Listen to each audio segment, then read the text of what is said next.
1. Which of the following is the most effective approach for teaching phonemic awareness? A. Asking students to memorize sight words. B. Teaching letter names before letter sounds. C. Engaging students in blending and segmenting sounds and words. D. Providing worksheets on letter formation.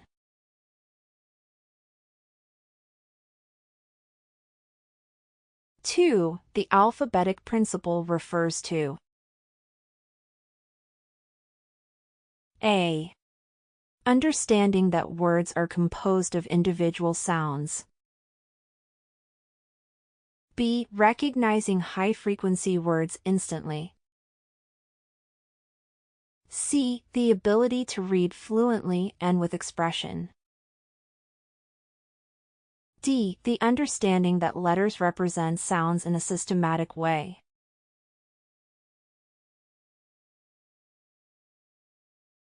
Three. A kindergarten teacher uses nursery rhymes and clapping games to help students recognize rhyming words. This activity primarily supports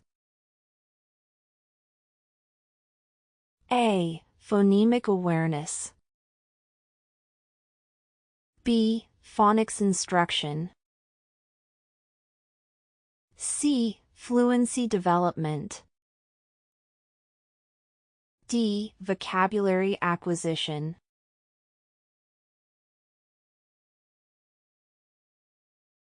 Four. Which is an example of an explicit phonics instruction strategy? A. Allowing students to discover letter-sound relationships on their own. B. Teaching letter-sound relationships in isolation and applying them in decodable texts. C. Using context clues to guess unfamiliar words. D. Encouraging students to memorize whole words.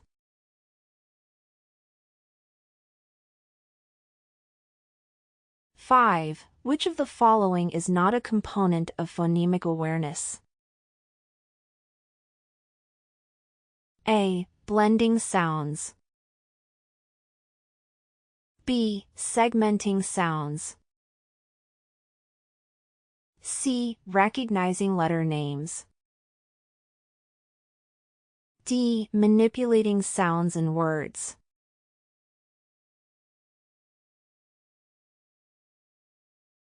Six. Reading fluency is best defined as A. The ability to read words quickly and automatically. B. The ability to recognize and define unfamiliar words. C. Reading with accuracy, speed, and proper expression. D. The ability to understand and interpret texts.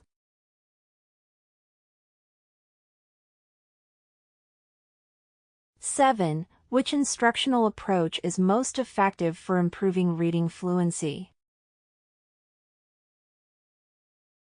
A.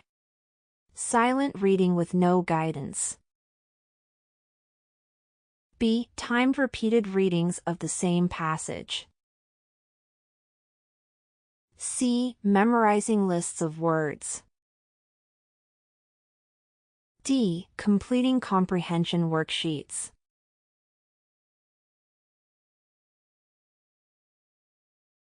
Eight. A teacher asks students to read aloud in pairs and provide feedback to each other. This technique is called A. Choral reading. B. Echo reading.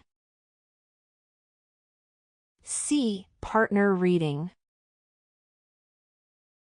D. Silent sustained reading.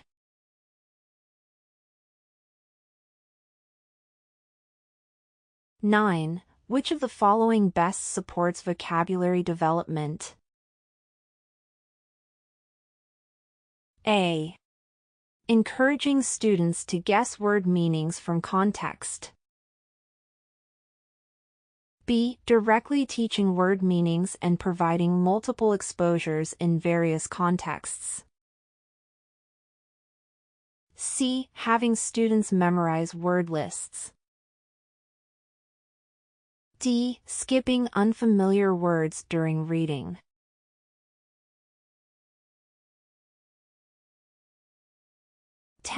The most effective way to teach students to use context clues for determining word meanings is by A. Encouraging them to skip unfamiliar words. B. Providing explicit instruction and guided practice with different types of context clues. C. Allowing students to use a dictionary for every unfamiliar word. D. Teaching them to memorize common prefixes and suffixes.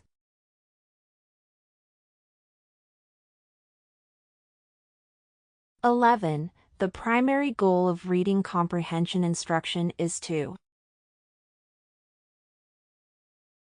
A. Help students decode words faster. B. Teach students to summarize and recall details. C. Enable students to construct meaning from text. D. Improve students' handwriting and spelling.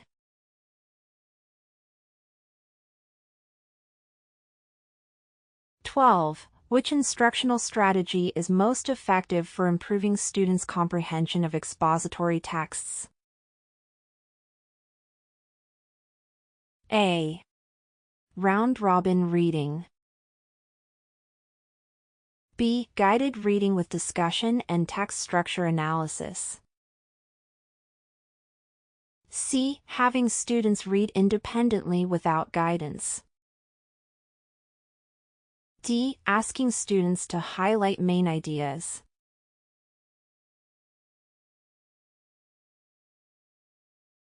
A student has difficulty identifying the main idea of a passage. The teacher should A.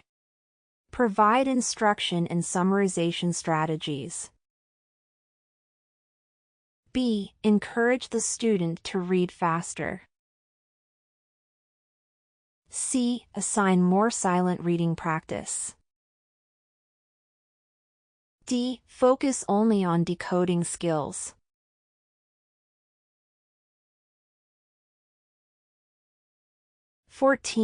Which question would best promote higher-order thinking about a text? A. What is the main character's name? B. What happened at the end of the story?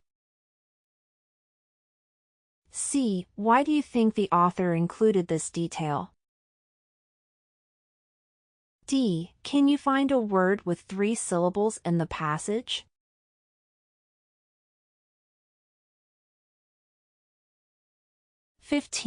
Which graphic organizer is most useful for analyzing cause and effect relationships in a text? A. Venn diagram. B. Concept map. C. T-chart. D. Flowchart.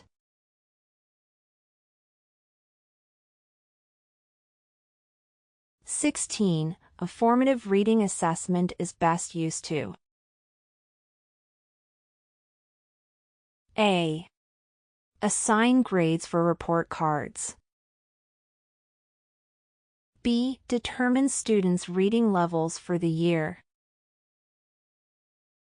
C. Monitor students' progress and inform instruction.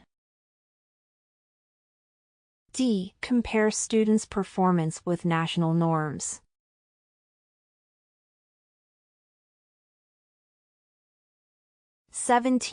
A running record primarily assesses A. Fluency and accuracy. B. Reading comprehension. C. Writing skills. D. Listening comprehension.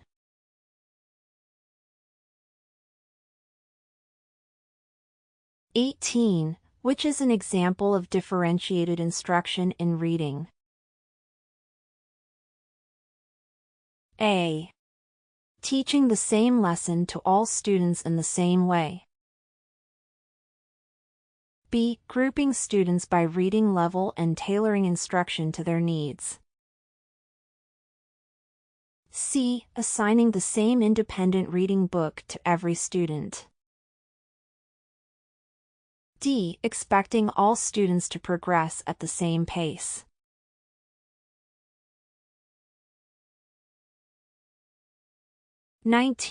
If a student struggles with decoding multisyllabic words, the best instructional approach is: A. Silent independent reading. B. Teaching syllable division rules and morphemic analysis. C. Memorizing sight words. D. Ignoring the issue and focusing on comprehension.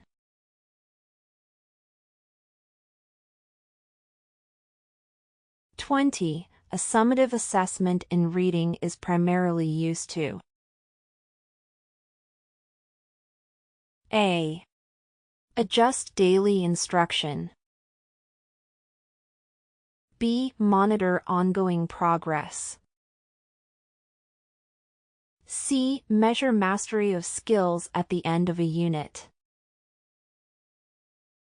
D. Provide immediate feedback for intervention.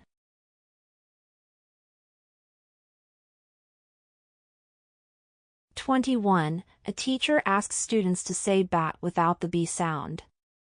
This activity targets: A. Phonological awareness. B. Phonemic deletion. C. Phonics instruction. D. Fluency development.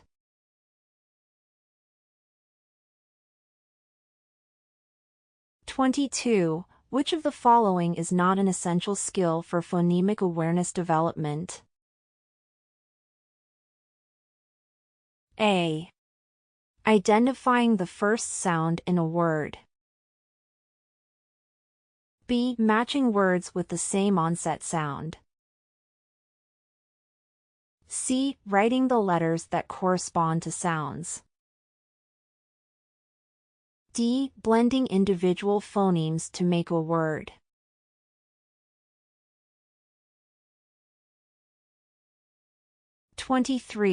Which phonemic awareness skill typically develops first in young children?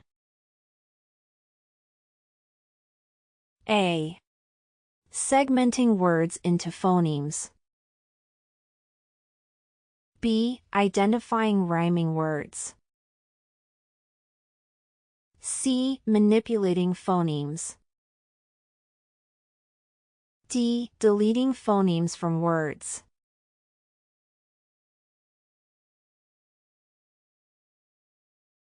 RICA. The Reading Instruction Competence Assessment is a professional-level evaluation designed to measure educators' proficiency in effective reading instruction practices. It assesses knowledge and skills across key areas, including phonemic awareness, phonics, fluency, vocabulary development, comprehension strategies, and assessment techniques. The assessment ensures that educators understand foundational reading concepts, evidence-based instructional strategies, and differentiation methods to support diverse learners. By evaluating fluency-building techniques, comprehension scaffolding, and vocabulary expansion approaches, this assessment helps educators identify strengths and areas for improvement in their instructional practices. It is a valuable tool for teachers, literacy specialists, and reading interventionists to enhance student reading outcomes and foster literacy development in various educational settings. Here are 5 top beneficial uses of our RICA. 1. Identifying teacher strengths and areas for growth. The assessment helps educators evaluate their proficiency in reading instruction, pinpointing areas where they excel and identifying specific skills that may need further development. 2. Improving instructional effectiveness. By assessing knowledge of evidence-based reading strategies, educators can refine their teaching methods, ensuring they use best practices to support students' reading development. 3. Guiding professional development. Schools and educational institutions can use the results to tailor professional development programs, focusing on key aspects of literacy instruction that need reinforcement. 4. Enhancing student literacy outcomes. Teachers with strong competence in reading instruction are better equipped to implement effective interventions, differentiate instruction, and foster students' reading fluency, comprehension, and vocabulary growth. 5. Supporting certification and teacher evaluation. The assessment serves as a valuable tool for teacher certification, performance evaluations, and literacy coaching, ensuring educators meet required standards for effective reading instruction.